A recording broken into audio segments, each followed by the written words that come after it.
छत्रपती शिवाजी महाराजांचा पुतळा कोसळल्याचा निषेध करत अमरावतीत अजित पवार गटानं मौन आंदोलन केलं। राजकोट किल्ल्यावर छत्रपती शिवाजी महाराजांचा पुतळा कोसळल्याप्रकरणात जे कोणी आरोपी असतील त्यांच्यावर कठोर कारवाई करण्याची मागणी यावेळी करण्यात आली।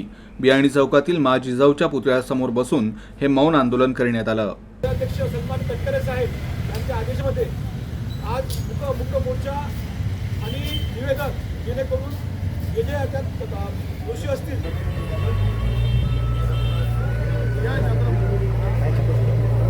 येथील परकोट किल्ल्यावरील जे शिवाजी महाराजांच्या पुतळ्याचं स्मारकाचं जे दुर्घटना जी झाली त्या दुर्घटनेची जबाबदारी म्हणून आमचे राष्ट्रीय अध्यक्ष राज्याचे उपमुख्यमंत्री अजितदादा पवार यांनी सर्व महाराष्ट्रातील जनतेची आणि शिवभक्तांची संपूर्ण त्यांनी माफी मागितली आणि माफी मागत असताना त्याच्यामध्ये जे जे तांत्रिक सल्लागार असतील, कुठे आर्किटेक्ट असतील, इंजिनियर असेल किंवा ज्या यंत्रणेनं जे बांधलं असेल त्या यंत्रणेवरती कडक स्वरूपाची कारवाई व्हायला पाहिजे अशी राज्यस्तरावरून अजितदादांनी केलेली आहे।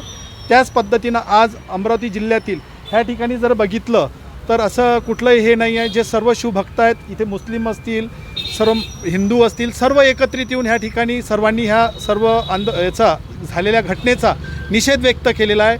आज आम्ही निषेध व्यक्त करत आम्ही जिल्हा अधिकाऱ्यांना आम्ही निवेदन देणार आहे आणि निवेदन देत असताना त्याच्यामध्ये जे जे दोषी असतील त्यांच्यावर कारवाई तर झालीच पाहिजे।